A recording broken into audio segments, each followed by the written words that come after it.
What's happening, everybody? As we continue to preview all of the SEC spring games happening this weekend, our next stop in Gainesville, Florida, as they are playing tonight, getting ready for a Thursday night primetime game between the Florida Gators versus the Florida Gators. What will the quarterbacks look like? What are realistic expectations for the Gators? Locked on SEC starts right now. Are Locked On SEC, your daily podcast on the Southeastern Conference. Part of the Locked On Podcast Network, your team every day.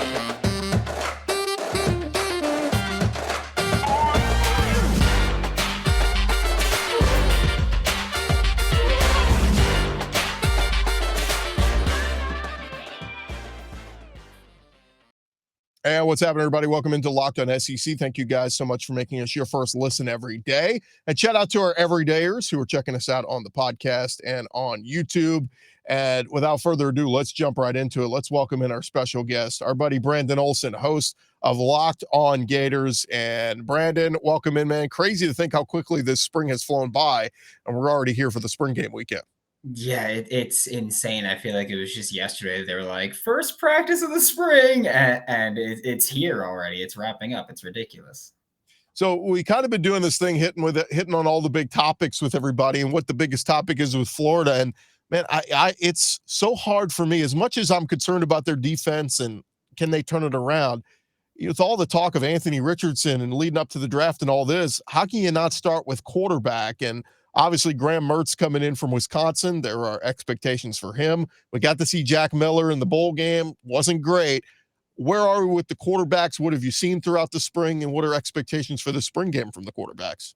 Yeah, I don't think that Florida's had a spring game that's going to hold this much weight as this spring game will in years, because, yeah, you've got Graham Mertz coming from Wisconsin, and, of course, 3-year starter in the Big Ten. He's won quite a few games as the starting quarterback, but he was never really spectacular. And there were high expectations on him going into Wisconsin. He was the highest rated quarterback that's ever committed to Wisconsin. So he had that high ceiling.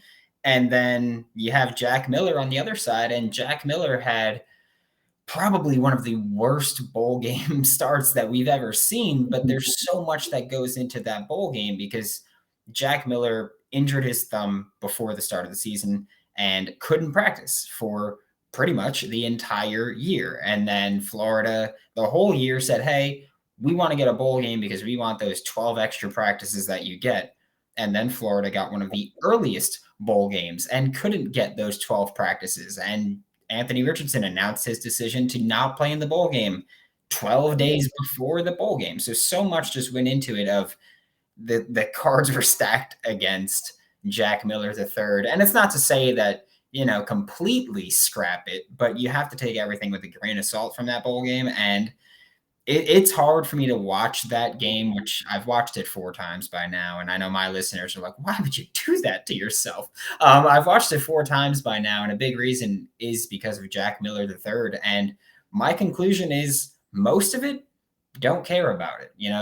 He wasn't even helped by Billy Napier and the coaching staff. It was such a high school offense, and it was just a terrible performance, where now we're kind of going into the spring game going, which Big Ten quarterback is going to be the starter for the Florida Gators this year? And it's something where I don't care who it is. I just want it to be the guy that gives Florida the best chance to win games.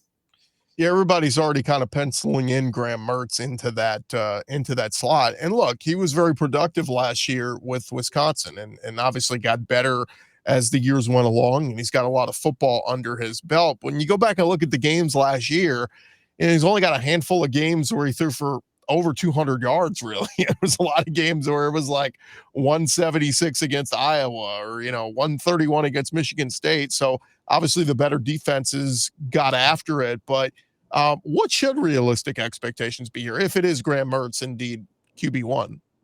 If it's Graham Mertz, I think that your expectation should be better than he was at Wisconsin. That's kind of what I would expect, because for all of the complaints that Florida Gators fans have had in 2022 about their offensive play calling, guess what? Wisconsin's was worse. Wisconsin was stuck in 1907 before the forward pass was legal in football. Like it was just bad football. You watch coming out in the I form and running the ball 60% of the time is fine. What's not fine in 2022 last year or 2023 now is running the football 60% of the time and then going play action 18% of the time when you do throw the ball. You can't have play action 8% of your plays, no matter how often you run the football. That's just statistics show, analytics prove. When you go play action, your team finds more success, whether or not you're running the ball. So for Graham Mertz, lining up under center without great weapons on the outside, which he's not going to have the best weapons on the outside in Gainesville, but he's going to have better weapons. But you were also just in an offense that is so bad and so old and outdated, you have to be better. That should be the expectation. I think Florida's offense this year, if Graham Mertz is a starting quarterback, I think you see similar production-wise, just total yards, offensive yards, and points. But I think you see much more of that come from the passing game instead of the running game, because obviously you don't have Anthony Richardson's legs anymore, but you have a quarterback that is going to be more consistent in the short to intermediate range. Yeah, I had a Wisconsin friend. I said, give me something good that you like about Graham Mertz. And he said, well, he was a 2-time academic, all Big Ten. I said, well, if anything, he'll help Florida's graduation rate and help the GPA, something like that. But no, it's interesting because when we look back at the numbers, Brandon, and we've been doing this kind of doing draft talk and seeing Anthony Richardson flying up draft boards. And I went back and looked, I'm like, Anthony Richardson had a good year, but I didn't feel like it was great. And go back and look at the numbers. He was better than I remembered. It was just Florida's defense was so bad last year that, man, if they had just had an average Florida defense like they typically have, Florida would have had a much better record last year. Yeah, it's incredibly frustrating. The past 2 years in Gainesville have been two of the worst Florida Gators defenses that I've seen in my 27 years of life now. It's been rough to see. And I don't necessarily blame Patrick Toney, who was the co-defensive coordinator and the play caller last year. I know that a lot of people do, but I genuinely just think that the more the blame should go to Todd Grantham and Dan Mullen for not recruiting quality players. I mean, look, I've been pro Trey Dean and Rashad Torrance II, and I still am. I still acknowledge that I think they're going to be better pro players than they were at college. But it's really bad when your two starting safeties go to the NFL Combine and they run a 4.74 and a 4.75. Those aren't SEC starting athletes. That's just not what that is. So I think that most of my blame goes to the previous coaching staffs and the talent. And it's very telling that for the Florida Gators in 2022, some of the best players just on offense and defense were players that Billy Napier brought in. You look at offensive line, Osiris Torrance coming from the Sun Belt. Make all the Sun Belt Billy jokes that you want, but Osiris Torrance was one of the 3 players that Billy brought with him from Louisiana. Another one, Montreal Johnson. So your leading rusher, an All-American offensive guard, and Cameron Waits, who was always going to be a project, a very young player at tackle, a project player. You can talk about Sun Belt Billy all you want, but the best players on this team were players that Billy brought in from the Sun Belt and one from the Pac-12 in Ricky Pearsall from Arizona State. So there was bad talent on the team. Recruiting is finally picking up, and it's crazy what happens when you put effort into recruiting at the University of Florida.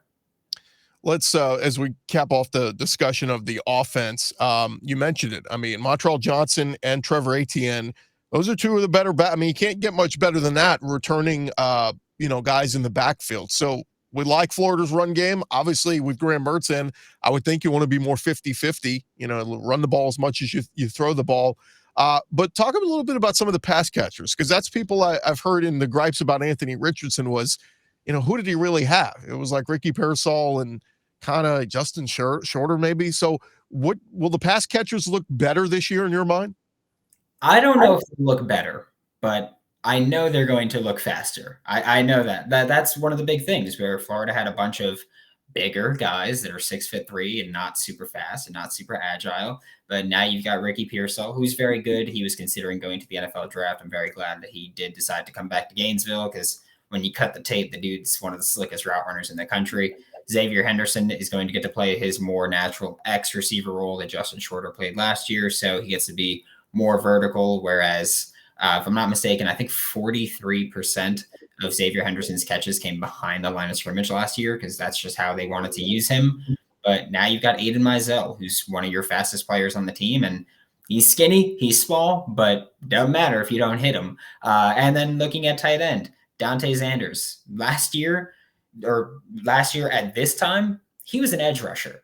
And then he was your starting tight end at the start of last season. Now he's down another 21 pounds. So he's down 40 pounds over the past 2 years. He's going to be more agile. You've got Arliss Boardingham in his second year, who's a wide receiver tight end hybrid, not Kyle Pitts style. Think more Travis Kelce style. And then you've got Hayden Hansen, who 6'6" quadzilla, just get him in the red zone and get him the football, and let's see what happens. Yeah, and of course, the unfortunate accident this spring, Keon Zipperer getting hurt, and sounds like he's going to miss the entire year. So unfortunate there for him.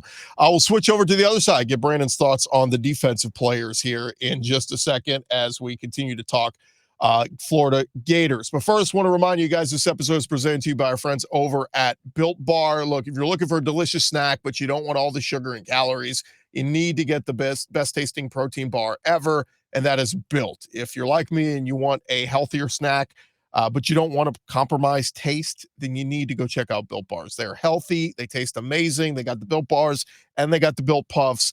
Taste so amazing, you won't even know they're good for you. They're covered in 100% real chocolate. Come in amazing flavors like churro, peanut butter brownie, cookies and cream, and the macros don't get any better than this. 130 calories, 4 grams of sugar, and a whopping 17 grams of protein packed in there. It is gain season, folks. We're getting ready for the summer coming up. You want to be packing on that protein, and you can do it with our friends over at Built Bar. Now they're at Sam's Club and your local Walmart. Go check them out at Built.com. You'll get a good look at all the specialty flavors that they got, and then head to your nearest Walmart or walk to the pharmacy section, grab yourself a box of Built Bars. Built.com. Start making better choices today. All right, continue on previewing the Florida spring game coming up with the Florida Gators. Our buddy Brandon Olsen, host of Locked On Gators. And Brandon, we spent a good bit talking about the offense. We talked about some of the defensive problems in the past. What's the early read on this defense and how different it's going to look with Austin Armstrong coming in, able to steal him away from Alabama just a couple of weeks ago? Yeah, it's going to be a lot more aggressive than we saw the Florida Gators be in 2022. Austin Armstrong last year with Southern Miss had the 8th highest blitz rate in the country. He blitzed 40% of the time. He's going to send his linebackers early, often, and he's just going to try to create havoc up front. And that's something that after last season, I said, I wish that we had Patrick Toney, but a little bit more aggressive. That's kind of what you're getting from Austin Armstrong. He's very similar to Patrick Toney schematically. He just blitzes a lot more, which is obviously exactly what I would hope for. But that's what you're getting, and that's what you should look for. Modern football is about getting to the quarterback. The quarterback can't see with tears in his eyes, and if Austin Armstrong can bring that to you, then you take that 10 times out of 10. What can we expect out of my favorite player, Desmond Watson? Will we see him more in packages? I mean, and he's still, what, around 450? That is amazingly what he was listed at the start of spring ball, and they said that it was not an error, even though in January we heard, hey, he's below 400 now. So I don't know what's going on with his actual weight, but I think we see him a little bit less this year, and it's nothing against him. It's just that Florida brought in Cameron Jackson from Memphis, and when you can bring in an all-conference player that's going to step up, and he plays that nose tackle, zero tech, one tech, whatever you want to call it, you got to put that guy on the field. So Desmond Watson's still going to play a significant amount of snaps, but probably going to play a little bit less. The expectation is that Cameron Jackson will be the starting nose tackle. So Desmond Watson, more rest, more rush. Well, look at the depth chart for Florida, particularly on the defense. I see, there's a lot of transfers coming in. There's a lot of freshmen that are expected to contribute. But I look at that secondary and I see a lot of juniors and a lot of sophomores and guys who had a little bit of playing time. And when you talk about guys like Jaden Hill and Kamari Wilson and Jason Marshall, like, can this secondary be a strength this year, do you think? It's definitely going to be interesting. We can say that much because you've got Jason Marshall coming back. And of course, he's got the potential to be great. I know that I've said it frequently and I stand by it when I've said Jason Marshall can be great, but he's never going to be as good as Florida Gators fans want him to be. And that's not his fault. That goes to a lot of Florida Gators fans just putting unrealistic expectations on him. But you've got Kamari Wilson and Miguel Mitchell as your most likely starters at safety, and they've never played significant snaps. So it's going to be interesting to see how they play out. opposite Jason Marshall, will it be Devin Moore? Will it be Jakeem Jackson? Because Jaden Hill likely going to be playing star this year for Florida. So I'm curious to see that one also. I've questioned his change of direction for a while, and I don't know if anybody watching or listening has ever tried to play slot corner.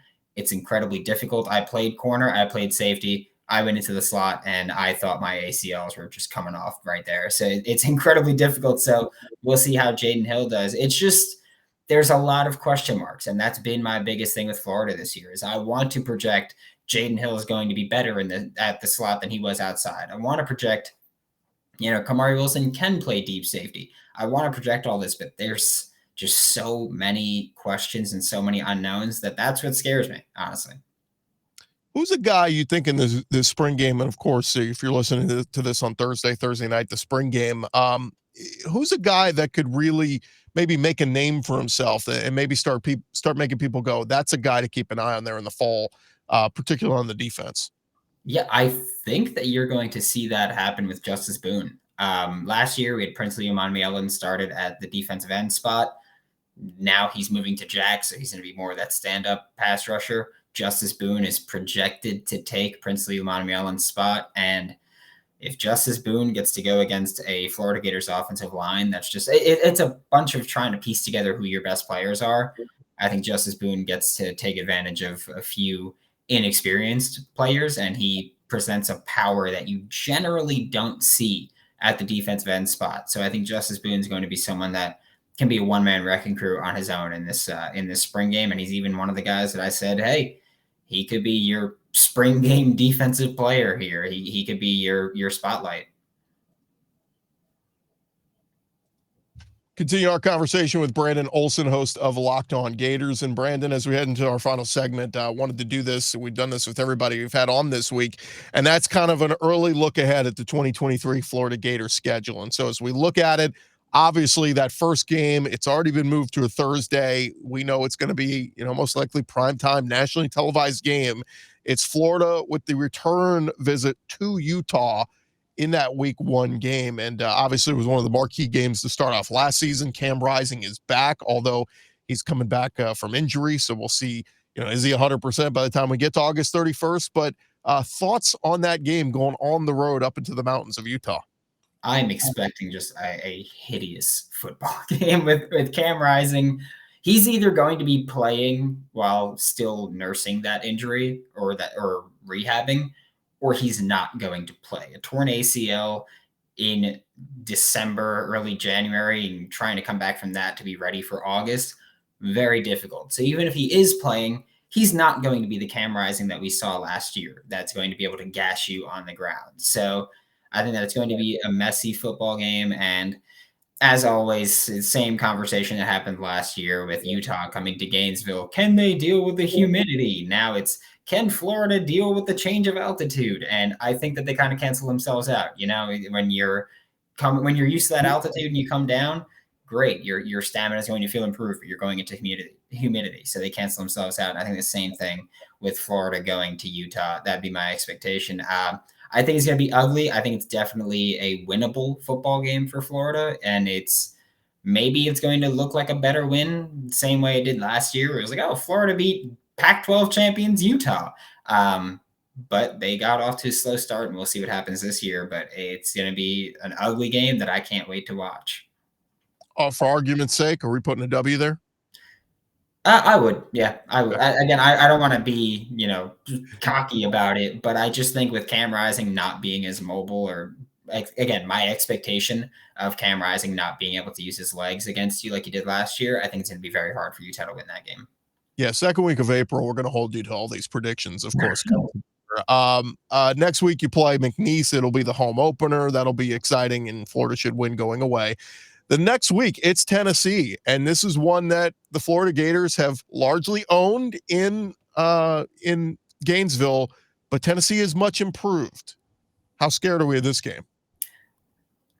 Not really, if we're being honest. And that's just me saying that I'm not bought in on really Joe Milton. That's kind of what it is. If he's the starting QB, I'm not scared of him. I've seen him come into the game against Florida twice, and both times he's been wildly underwhelming for as good as he is physically.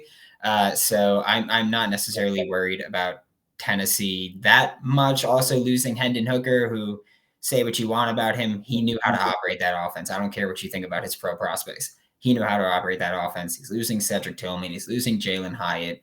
He's losing Darnell Wright. You lost a lot if you're Tennessee's high power offense and a defense that didn't scare me to begin with. I mean, Anthony Richardson, for as inconsistent as he was, put up over 400 against them. He put his career high up against them, not Eastern Washington or not a smaller team. So I'm not super concerned with Tennessee, especially when they're coming to Gainesville, because last year, bad Florida team almost took it away from you at Rocky Top. I don't think that Tennessee wins this game. Certainly time for Josh Heupel to earn his paycheck and show what he can do after losing all those pieces. Next week, you get Charlotte. I think you guys should be good there. So 4-0 so far through your prediction here, Brandon Olsen. They go on the road at Kentucky. Typically just a tough place to play. And Kentucky has played Florida much tougher here the last 5 seasons. So Devin Leary, what are they getting? Is Devin Leary the best transfer portal quarterback like a lot of services have said? We're going to find out. But I've had one person say already, they think as good as Will Levis was, they think Leary might be even better just production-wise. So that one's a tough one, September 30th, and the Gators going to Lexington. Yeah, I think that Florida probably drops that one. I think Devin Leary's better than Will Levis. I was never sold on him. Like I said earlier, Florida, the past 2 years, have had 2 of the worst defenses that I've ever seen in Gainesville, and Will Levis stunk it up against both of them. It was just Florida's offense wasn't there, and I think Kentucky does not get enough credit for being a great home field advantage. Their crowd goes crazy, especially when they play Florida. That's the Super Bowl over there. And yeah, I think that Florida probably drops that one on the road. I think that's just a tough game to win. Kentucky, they're going to drag you down. They're the Detroit Lions of the SEC. They're going to bite your kneecaps. They're going to take you down. They're going to punch you in the mouth, and they're going to try to win that way. And it's been working. So 4-1 the week after, they get a home game against Vandy. Ooh, big revenge game here after the Commodores got the Gators a year ago. Look, Clarkley's done a great job. They're much improved, but you owe them one for last year. Yeah. I think that Florida wins that one. I don't know what in the world happened when Florida went to Vanderbilt last year, but can't happen again. Like, this is genuinely one of those times where if Billy drops it to Vanderbilt, I'm not saying put him on the hot seat, but I think you start to question, can you get this team to show up week in and week out? Because they didn't last year. And you got to say, well, some guys aren't bought into what we're asking them to do. You need them to show up this time, especially against a program like Vanderbilt, which, no disrespect to Vandy, Florida should win that game.